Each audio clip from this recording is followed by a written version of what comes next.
വണക്കം, നമസ്കാരം, സത് ശ്രീ അകാൽ. ഞാൻ നിങ്ങളുടെ മോട്ടിഫൈഡർ. ഇന്ന് വന്നേക്കുന്നത് സലീം കുമാർ. നമുക്ക് എല്ലാവർക്കും അറിയാവുന്ന ഒരു വ്യക്തിയാണ് സലീം കുമാർ സർ. സലീം കുമാർ എന്ന് പറഞ്ഞാൽ എല്ലാവർക്കും അറിയാം. സലീമിന്റെ ഒരുപാട് കോമഡി നമ്മൾ കാണാറുണ്ട്. പുള്ളി ഇന്നൊരു ഇന്റർവ്യൂല് പറഞ്ഞ ഒരു കാര്യം പറയാൻ വേണ്ടിയാണ് ഞാൻ വന്നത്.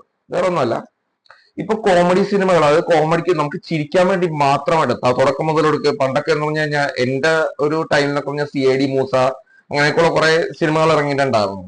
കണ്ടിന്യൂസ്, അതായത് ടോപ്പ് ടു ബോട്ടം കോമഡി മാത്രമുള്ള സിനിമകൾ ഉണ്ടായിരുന്ന ഒരു സമയമായിരുന്നു അതൊക്കെ. ഇപ്പൊ അങ്ങനത്തെ സിനിമ വളരെ കുറവാണ്.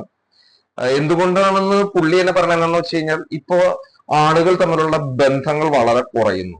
ഒരുമിച്ചിരുന്ന് സംസാരിക്കുന്നതിനും, ഇപ്പൊ എഴുതുന്നത് തന്നെയാണെങ്കിലും, എഡിറ്റേഴ്സ് ആണെങ്കിലും, ഈ പറഞ്ഞ റൈറ്റേഴ്സ് ആണെങ്കിലും, ഒരുമിച്ച് കൂടിയിരുന്ന് ഈ കോമഡി ഉണ്ടാക്കുക എന്ന് പറയുന്നത് പണ്ടത്തെ പോലത്തെ നടന്മാർ ഇപ്പൊ ഇല്ലാന്ന് തന്നെ പറയാം. കോമഡി മാത്രം ചെയ്യുന്നത്. നമുക്കിപ്പോ ന്യൂജൻ കോമഡികൾ ഉണ്ടായിരിക്കാം, പക്ഷെ അതുമായിട്ട് ബന്ധപ്പെട്ട് കൂടുതൽ കോമഡി ഫിലിമുകൾ ഇപ്പൊ വരുന്നില്ല എന്നുള്ളതിന്റെ ഒരു പ്രധാന കാരണമായിട്ട് പറയുന്നത്, ഒരുമിച്ചിരുന്ന് ഈ പറഞ്ഞ തമാശ പറയുന്ന ഒരു സമൂഹം ഇന്നിപ്പോ വളരെ കുറവാണ്. മിക്കവരും എല്ലാവരും ബിൽഡപ്പ് ആയിട്ട് നടക്കുകയും ചിരിക്കാൻ മടിക്കുകയും അങ്ങനെ പല കാര്യങ്ങൾ ചെയ്യുന്ന ഒരു രീതിയാണ് തുടർന്നുകൊണ്ടിരിക്കുന്നത് എന്നുള്ളതാണ് സലീമേട്ടൻ പറഞ്ഞത്. അപ്പൊ അത് ആലോചിച്ച് നോക്കുമ്പോൾ വളരെ ശരിയായിട്ടുള്ള ഒരു കാര്യമാണ്.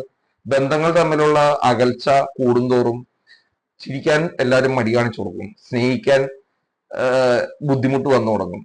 പിന്നെ പണം, അതൊരു വേറൊരു വിഷയമാണ്. അത് വേറൊരു വീഡിയോയിൽ പറയാം. സലീമേട്ടൻ പറഞ്ഞ കാര്യം പെട്ടെന്ന് മനസ്സിൽ വന്നപ്പോൾ ഞാൻ അതൊന്ന് ഷെയർ ചെയ്യാമെന്ന് വിചാരിച്ചു. ഞാൻ നിങ്ങളുടെ മോട്ടിഫൈൻഡർ. ചിരിക്കാൻ പഠിക്കുക. എല്ലാവർക്കും നല്ല മാത്രം സംഭവിക്കട്ടെ.